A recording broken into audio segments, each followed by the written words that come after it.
Bismillahirrahmanirrahim. Satana jauh, aibah udah tegesna jauh. Naon ma perkara bainaman di antara jalma yustadilu anu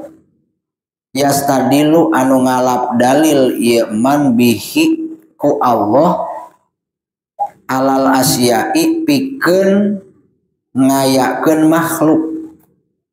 Wahum bari ari itu man al muraduna eta anu aya dina maqam murad, al madzubuna anu ditarik ieu muradun ilahi ka Allah.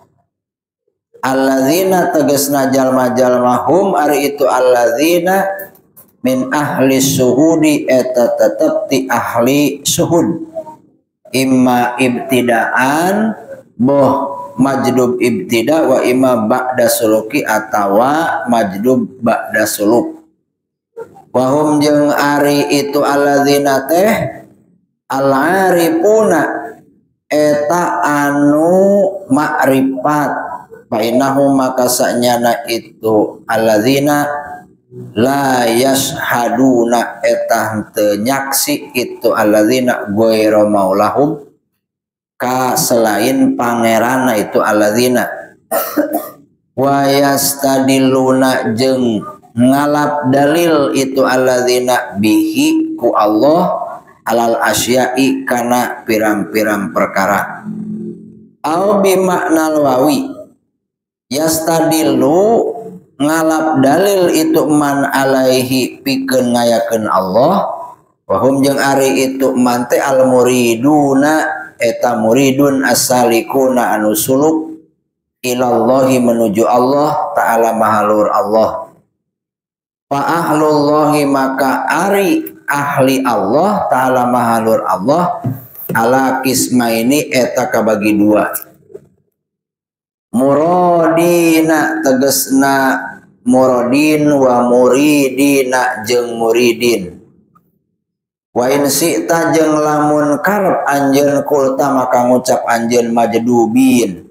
Paum jeung ari majdubin teh ahlus suhudi eta ahli suhud. Wasalikun jeung ari wasalikuna jeung salikun. Wasalikin yang salikin pal muriduna maka ari muridun asalikuna anu suluk fi hali sulukihim dina tingkah sulukna ieu muridun mahjubuna eta anu dihalangan an robihim jauh ti Allah biruyatil agyari ku sabab ningali makhluk wal asaru jeung ari asar wal aqwan jeung aqwan makhluknya dohirotan dina dohirna lahum pikeun muridun maujudatun eta anu aya ladaihim mungguh muridun wal haqu jeung ari Allah ghaibun eta eueuh anhum ti si muridun falam yarauhu maka teu bisa nempo itu muridun ka Allah pahu maka ari itu muridun teh yastadiluna eta ngalap dalil itu muridun bihaku itu agyar alaihi ka Allah pikeun ngayakeun Allah fi hali tarokiyatihim dina tingkah tarokina itu muridun wal muraduna jeung ari muradun wahum jeung ari itu muradun al majdzubuna eta majdubun anu ditarik wajahahum madepkeun hum ka itu muradun saal haku Allah ta'ala mahalur Allah biwajhi kalawan dat Allah al-karimi anu mulia wa ta'rifu jeung ngamarifatkeun Allah ilaihim ka itu muradun parapuhu tuluy ma'rifat itu muradun ku ka Allah wan hajabat jeung kahalangan anhum tisi muradun naon al-agyaru pirang-pirang makhluk pahu maka ari itu muradun yastadiluna eta ngalap dalil itu muradun bihi ku Allah alaiha pikeun ngayakeun agyar pihali tadalihim dina tingkah tadalina itu muradun in jazabu lamun majdub itu muradun ibtidaan dina mimitina au ba'da sulukihim atawa dina sabada sulukna itu muradun. In kanu lamun bukti itu muradun min ahli eta tetep ti ahli Allah wa hum maka ari itu muradun al arifuna eta anu ma'rifat. Fainahu maka sanyana itu muradun min ahlil jazbi eta tetep ti ahli jadab. Aidon barina deui lakin lisiddati tamakunihim tetapi karena pohara cicingna itu muradun fi ahwalihim dina pirang-pirang tingkahna itu muradun la yadharu maka terdohir alaihim kaitu muradun la yadharu maka terdohir itu awal alaihim kaitu muradun walidha jeung kusab kitu kira dicarioskeun nihayatu salik ari ujungna anu suluk bidayatul majdubi eta mimitina anu majdub wa waroda jeung geus datang aqdamun nasi ari pang gede-gede pang agung-agungna manusia naonana jazaban jadabna al anbiya wa eta pirang-pirang nabi wal mursaluna jeung anu diutus kabeh nyata rasul. Hadza makari huwa hadza halul fariqo ini eta tingkahna dua golongan. Wasatana jeung jauhna mah perkara bainahuma di antara fariqo ini ba'dama tegasna ba'ada tegasna jauh ba'uda naon perkara bainahuma di antara itu fariqo ini. Wadzalika jeung ari teu mazkur anal mustadil. Satana baina man yastadilu bihi aw yastadilu alaihi al mustadilu bih arafa al haqqo li ahlihi fa asbata al amro min wujudi aslihi wal istidlalu alaihi min adamil wusuli ilaihi wa ila pamata goba hatta yustadalla alaihi wa mata ba'uda hatta takuna al asaru hiya allati tusilu ilaihi. Betapa jauh perbedaan antara orang yang berdalil bahwa adanya Allah Subhanahu wa taala menunjukkan adanya makhluk dengan orang yang berdalil bahwa adanya makhluk menunjukkan adanya Allah Subhanahu wa taala. Orang yang berdalil dengan adanya Allah Subhanahu wa taala menunjukkan adanya makhluk berarti dia ngerti betul bahwa kebenaran adalah bagi sang pemilik. Sehingga ia menetapkan segala perkara dengan merujuk kepada asalnya yaitu Allah Subhanahu wa ta'ala. Sedangkan orang yang berdalil adanya makhluk menunjukkan adanya Allah Subhanahu wa ta'ala adalah karena ia tidak sampai kepada Allah. Kapan Allah Subhanahu wa taala gaib sehingga diperlukan bukti untuk mengetahui keberadaannya? Dan kapankah dia jauh kan? Wa mata ba'uda hatta takuna al-asaru sampai makhluk jadi dalil adanya Allah. Jadi kesimpulannya, penjelasannya bukan kesimpulan, gesan atau kesimpulan. Penjelasan dari hikmah yang ke-29 ini, manusia itu lahir tidak tahu apa-apa. Pada saat lahir tidak ada yang langsung pintar. Bahkan karena duit oge pas lahir mah can nyahoan nya. Ayeuna we ngerti karena duit teh. Baheula mah can ngerti. Nya sugana nu lahir langsung minta duit ka kolot ada eueuh nya.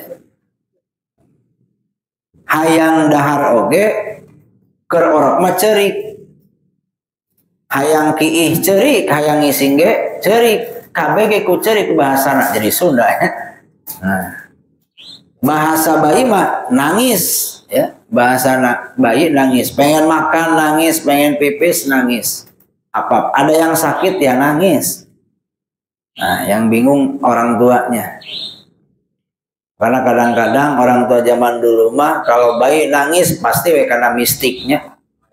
Aya nu ngusap cenah gitu. Jadi ingat zaman si Hikam keur leutik mudik ke Bandung pasien. cerik wae jam 12, jam 1, jam 2 cerik kana wae. Eta cek indung cek kolotnya. Entah caijuk cenah ka Pak Ustad. Ya Allah. Pan ieu teh Ustad. Kulit percaya ka budakna. Nya kolot saking hariwangna meureunnya boga incu. Di budak bungsu cenah kitu pan. Mangkat teh nyanten nepi ka Ustad mah.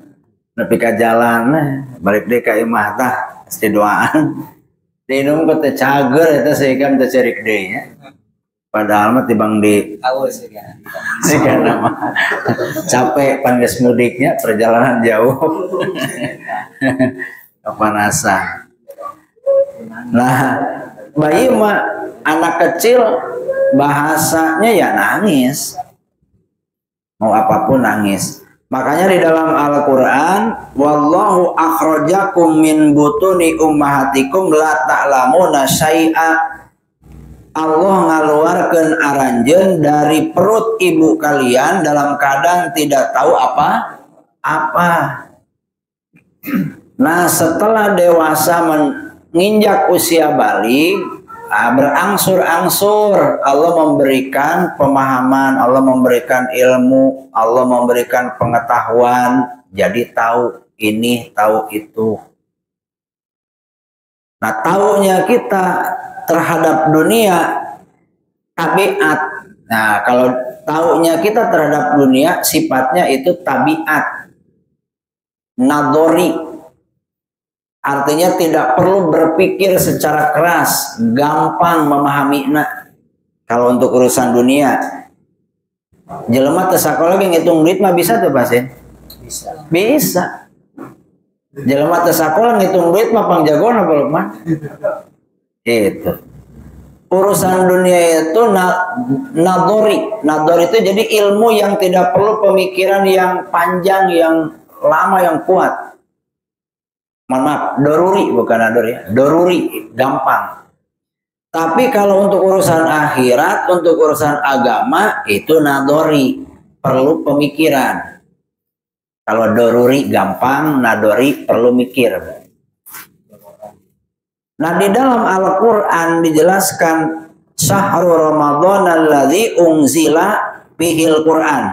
Al-Quran diturunkan di bulan Ramadan. Nah, Al-Quran ieu teh hudal linnas, bakal jadi pituduh pikeun manusia, bakal jadi akan menjadi petunjuk untuk manusia. Wa bayyinatin minal huda, dan jadi penjelas dari petunjuk itu sendiri. Nah, yang harus kita garis bawahi kalimat hudal linnas. Satu, hudan linas. Hudan itu petunjuk, linas itu manusia. Wa bayyinatin minal huda, penjelas dari huda, dari petunjuk. Wal furqan. Itu berarti dibagi dua tuh kan. Hudan linas satu. Wa bayyinatin minal huda, itu dua. Nah, ayat ini kalau oleh ahli hakikat jadi dalil bahwa manusia itu tahu kepada Allah itu jalurnya dua. Satu majdub, yang kedua suluk. Ya. Yang kalimat pertama hudal linnas, petunjuk untuk manusia, tahu-tahu bisa, tahu-tahu ngerti ke Allah, tahu-tahu ngerti agama, itu majdub. Tidak belajar terlebih dahulu, langsung ditarik oleh Allah kesadarannya sehingga tahu kepada Allah. Tanpa tirakat, tanpa puasa, tanpa wiridan, teu boga guru deh gitunya. Tahu-tahu bisa, disebutnya majdub. Dalilna tadi hudal linnas.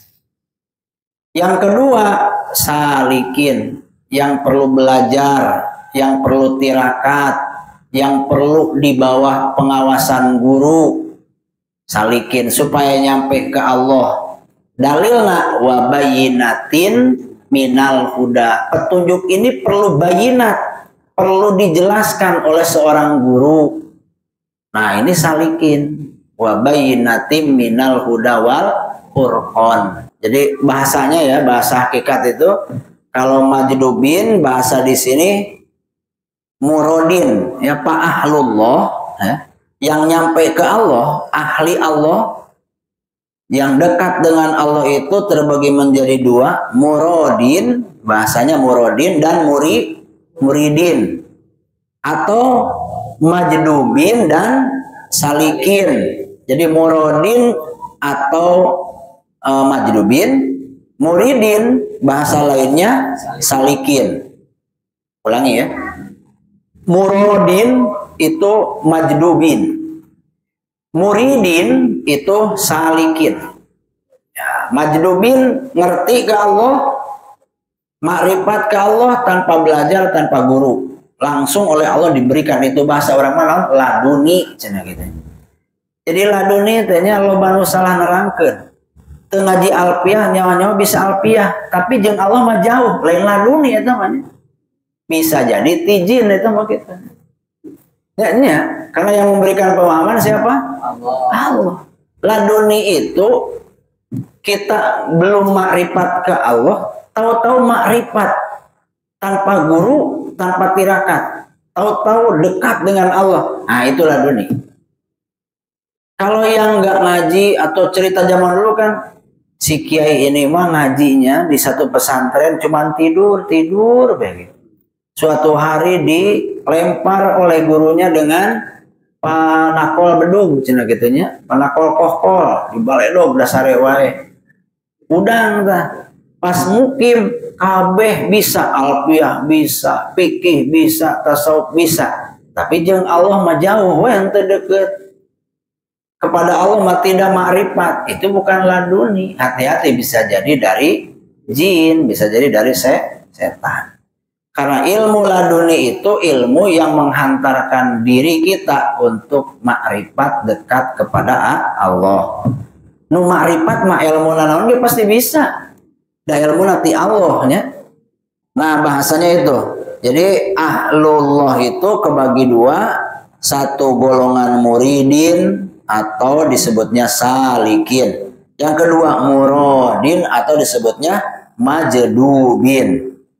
Nah, di sini di kitab Hikam ini muridin itu pengertiannya apa?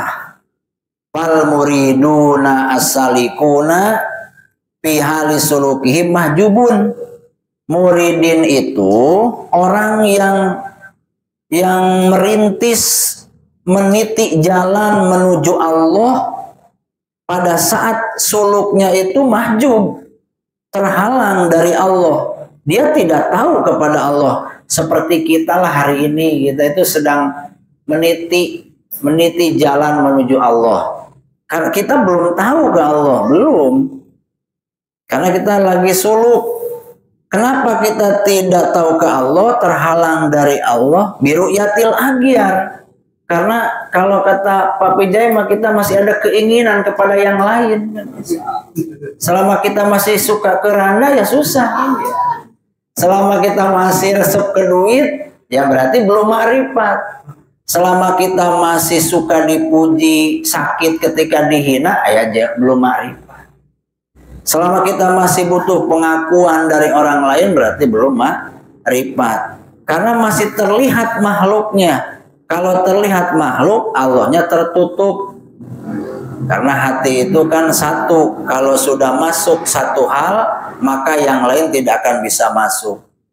Kalau orang ingat kasih munaroh, mal ingat ke awe nu lain. Nu aya teh munaroh we. Gitunya jeung Bang Ocit. Gitu. Tapi seolah-olah apa yang kita ingat itu bisa banyak di dalam hati. Kenapa? Saking cepatnya hati berubah keinginan. Padahal itu masuk keluar, masuk keluar, masuk keluar. Gitu.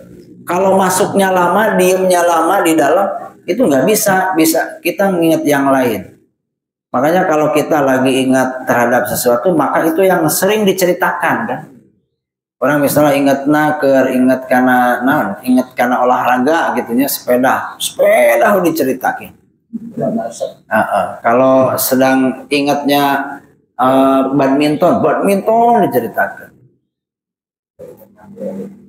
Nu ngomong-ngomongkeun slot eta keur kapikiran hayang main slot teh paren itu. Jadi apa yang kita ucapkan, yang sering kita ucapkan, itulah yang kita ingat di dalam hati biasanya. Wal asaru wal akwanu dohirotan, ari makhluk bagi para muridin itu dohir, jelas. Tetapi Allah goibun, tidak ada di dalam hati dan pikirannya bagi muridin. Muridin ya teh, apalagi kita. Kita pada belum muridin kayaknya. Kenapa bisa dikatakan belum? Nah, kita ambil pengertian di kitab lain. Yang namanya salik itu apa? Kalau tadi lebih ke general sih, lebih ke global, lebih ke umum.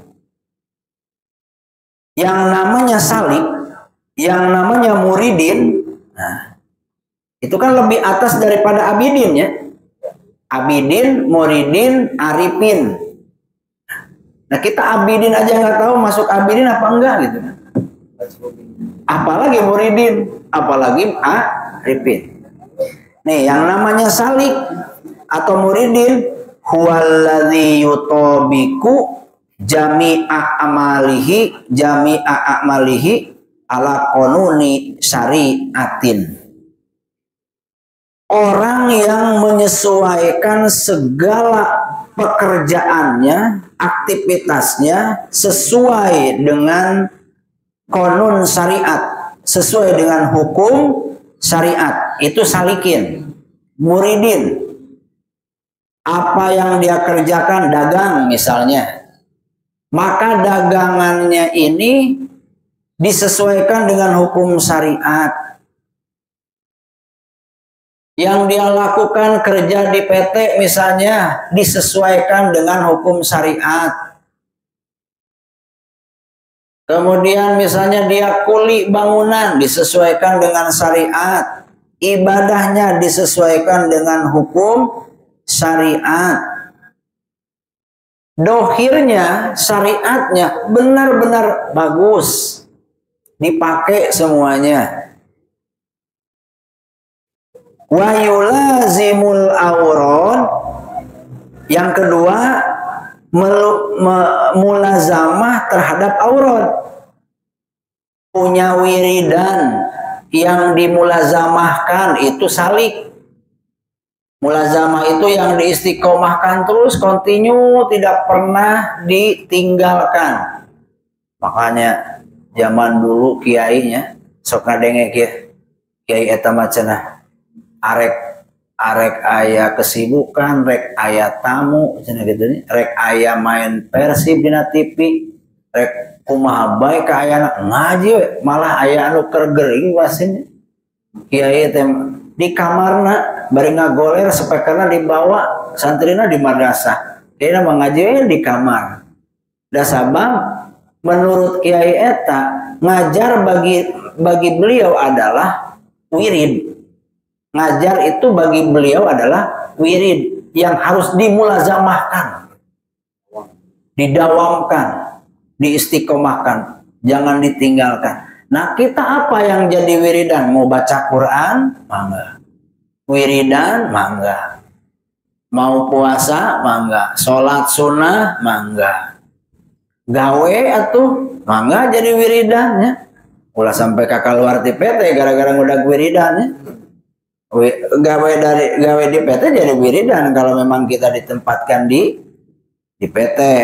Dagang jadi wiridan, artinya gini, yang wajib berarti ibadah yang bisa dilaksanakan bagi orang-orang yang ditempatkan jadi muktasibin, ya yang wajib-wajib biasanya. Sunat bisa tapi tidak bisa banyak mungkin ya. Tidak harus terpatok dengan hal-hal yang sifatnya ukhrawi. Yang penting ada wirid yang bisa dimulazamahkan. Baik itu ngaji, ngajar, berarti mensantri ngaji ya.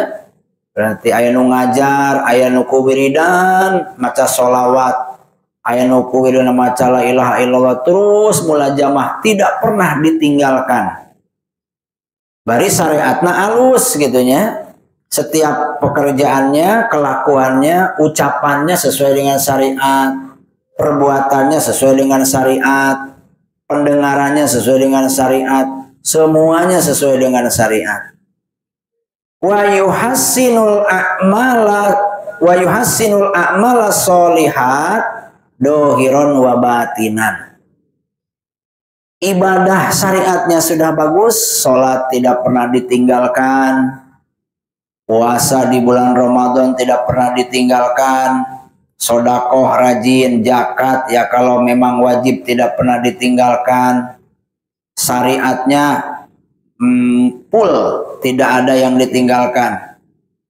Maka ketiganya harus ada perbaikan, harus ada kenaikan kelas gitu kan.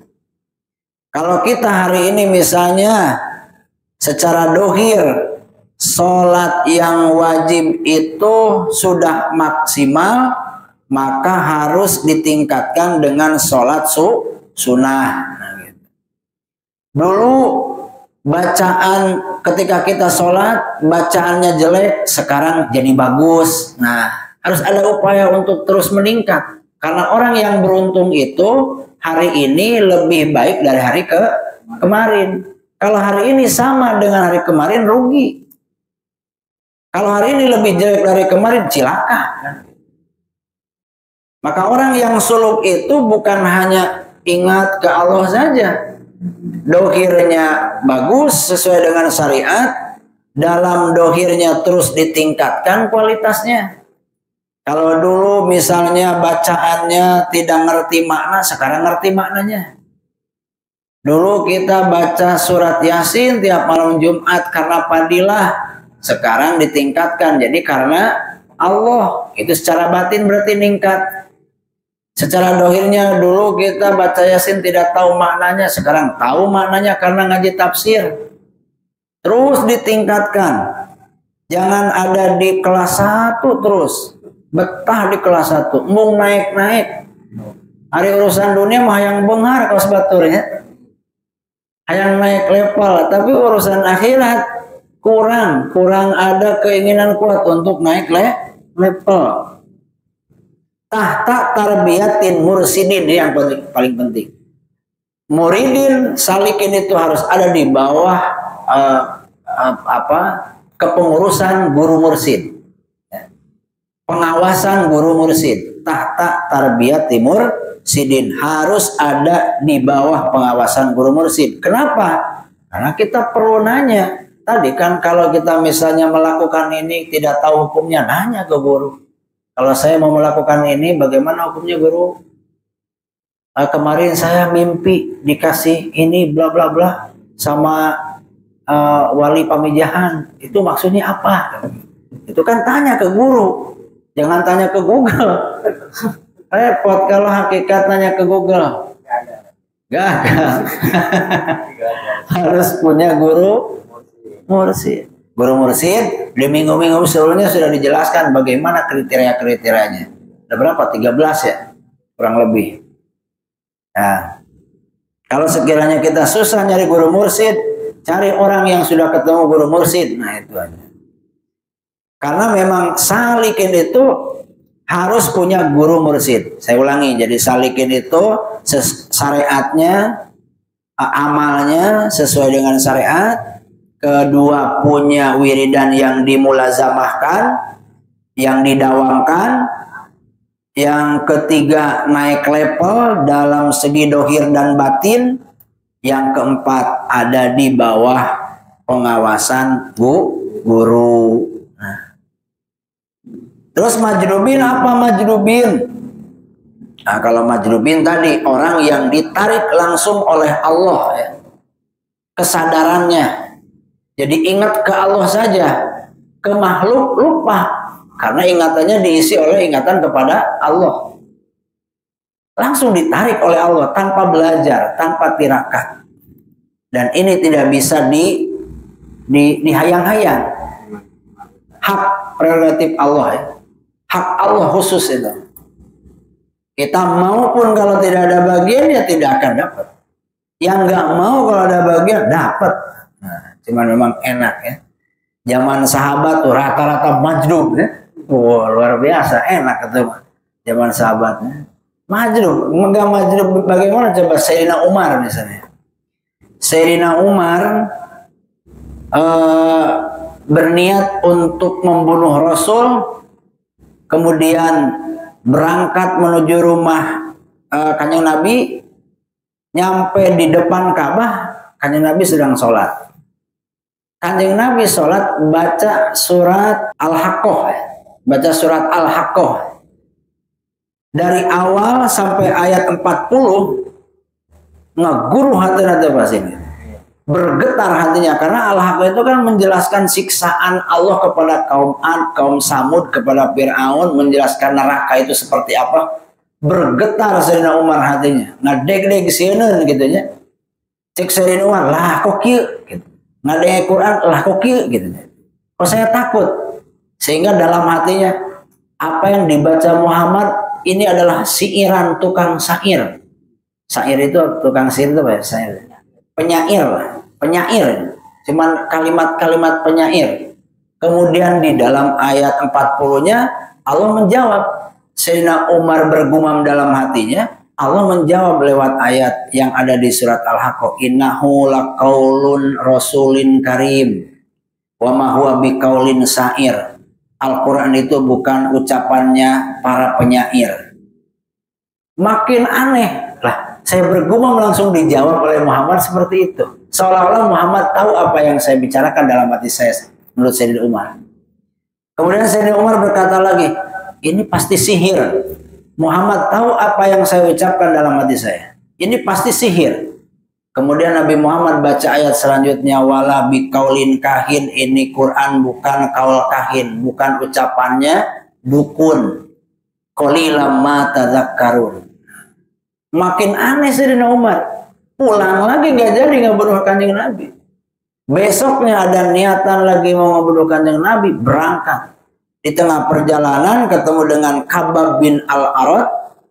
Kemudian bertemu dengan Nu'aim. Ditanya karena Nu'aim tahu kalau Sayyidina Umar marah pasti pedangnya keluar dari sarangnya ya. Tina wadahna. Sayyidina Umar marah nih pasti mau ngebunuh orang. Kan preman Sayyidina Umar itu.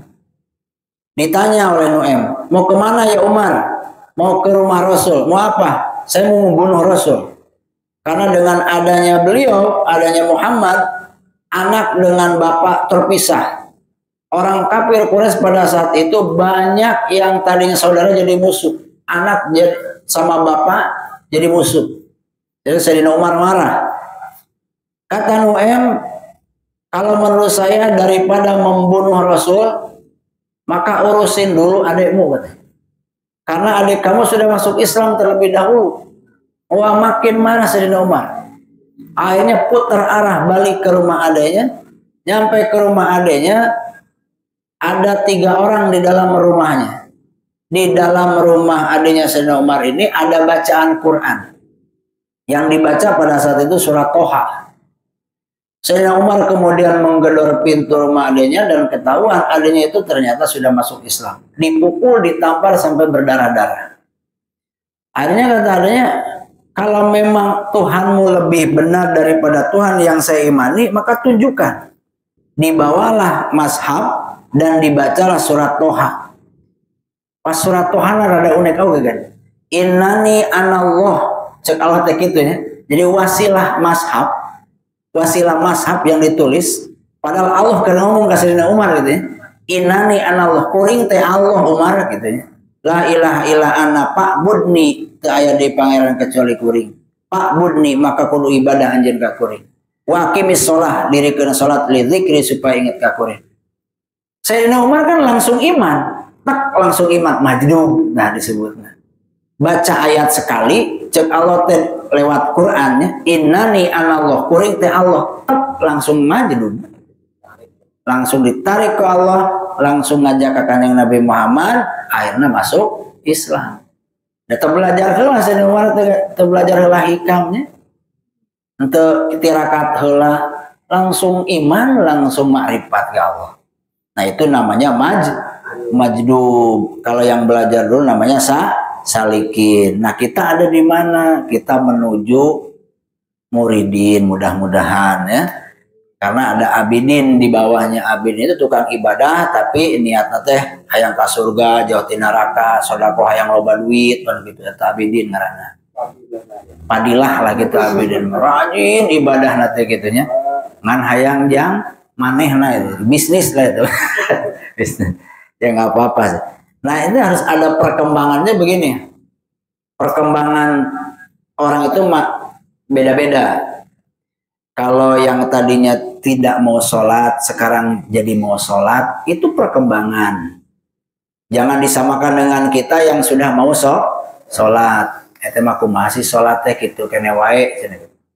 Ya jangan disamakan orang itu mah karena tadinya tidak mau sholat jadi mau sholat. Nah kita yang sudah mau sholat, berarti ningkatnya sholatnya lebih bagus. Yang repot peningkatannya kayak Ustadz Asin, repot. Kan udah rajin sholat, repot naiknya udah berat katanya. Udah berat. Kalau orang-orang yang tadinya tidak mau sholat jadi sholat, itu kan pencapaian luar biasa. Kalau kita yang udah sholat, yang sholatnya udah mulai baik, ningkat yang ke level selanjutnya yang lebih susah gitu kan. Kalau naik naik. Yang penting ulah nyorosod lah gitu. Sorosod euy ka handap teu deuk salat, wah repot. Nah, kesimpulannya itu jadi ahlullah, ahli Allah itu kebagi menjadi dua, muradin atau majdubin, muridin atau salikin. Nah, muradin dan muridin ini sama-sama orang yang sudah dekat dengan Allah, ya. Muradin dengan muridin ini sama-sama orang yang sudah dekat dengan Allah. Disebutnya ahlullah. Tetapi derajatnya sangat jauh. Antara majdubin dengan salikin derajatnya sangat jauh. Kenapa? Karena kalau majdubin Allah dijadikan dalil untuk menemukan makhluk. Jadi kalau majdubin itu lihat makhluk, lihat manusia, dia ingatnya ke Allah dulu. Nih lihat santri ini si Asep, majdubin. Kalau saya majdubin, si Asepnya itu nggak kelihatan, nggak ngeh, bukan nggak kelihatan. Yang ngehnya itu kesadarannya itu ingatnya ke Allah. Setelah ingat ke Allah baru trek oh Asep ciptaan Allah. Nah, kalau kita kan enggak, kita ingat ke si Asep terus sama ingat ke si Asep. Dan naik ingat ke Allah kan gitu. Nah, kalau majdubin melihat makhluk, ingatnya ke Allah dulu, baru kebuka sedikit-sedikit, ingat ke makhluk. Oh tahu, oh ini apa, oh ini apa. Makanya kan makrifat kebagi-bagi, ya. Makrifat di makom jam'i wal parki. Ya. Seperti Siti Aisyah pada saat diselamatkan oleh Rasul dari fitnah yang beredar di masyarakat Arab bahwa beliau berzina dengan Sofwan, kemudian diselamatkan oleh Rasul, diklarifikasi bahwa itu adalah sebuah fitnah, turun ayat, Abu Bakar kemudian datang ke Siti Aisyah.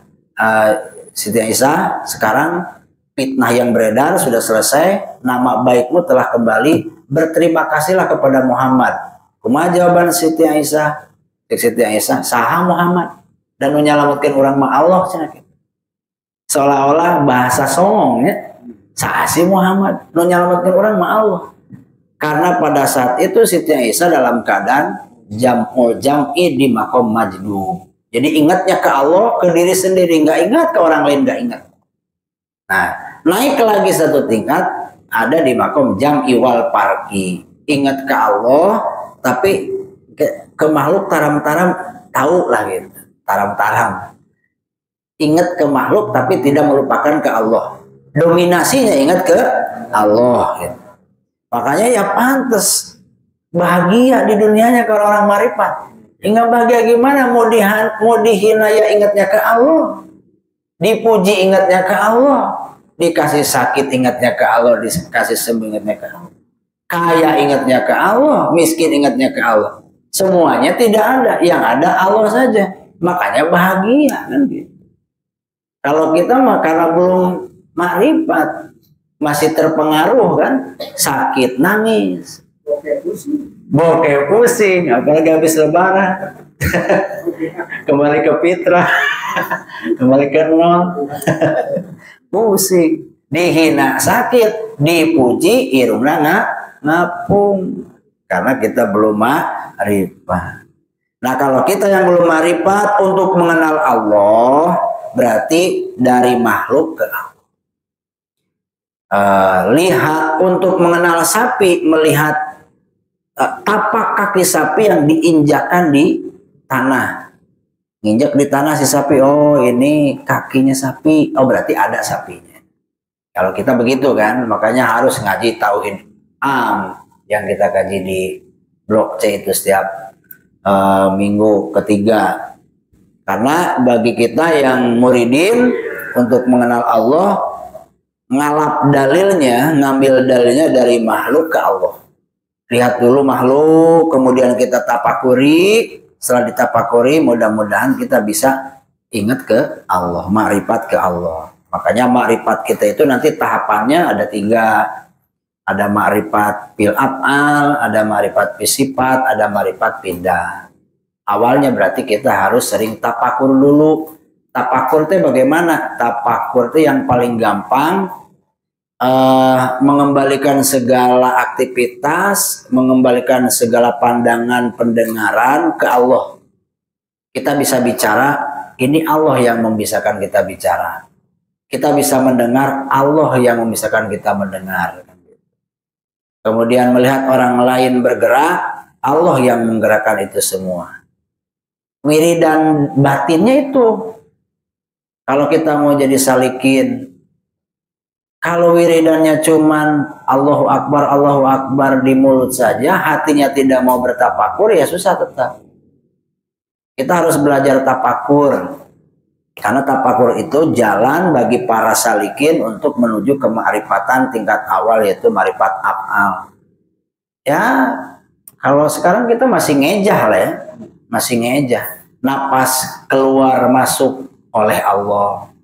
Kan begitu. Kaki bergerak oleh Allah. Tangan bergerak oleh Allah. Terus begitu. Semuanya oleh Allah, oleh Allah, oleh Allah. Nah nanti dikasih ma'rifatnya oleh Allah, ya katanya sih kalau orang yang sudah ma'rifat, jadi af'al Allah itu bisa terlihat, tapi terlihatnya oleh mata hati bukan oleh mata dohir, kan begitu. Nanti sifat Allah bisa terlihat, termasuk dat Allah bisa terlihat oleh mata batin. Disebutnya berarti kolbu, ruhu, siru. Kolbu buat melihat af'alnya Allah, ruhu buat melihat sifatnya Allah, siru buat melihat dat Allah. Makanya kenapa Syekh Abdul Qadir gelarnya ketika didoakan qadasallahu sirruhu, bukan qadasallahu qalbahu, qadasallahu ruhahu, qadasallahu sirruhu, karena beliau sudah mencapai ma'rifat bid'ah, mengenal Allah ke datnya Allah, bukan ke sifatnya lagi, bukan ke afalnya lagi. Mudah-mudahan ada manfaatnya. Mohon maaf atas segala kekurangan. Wallahu muwaffiq ila aqwamit thoriq. Assalamualaikum warahmatullahi wabarakatuh.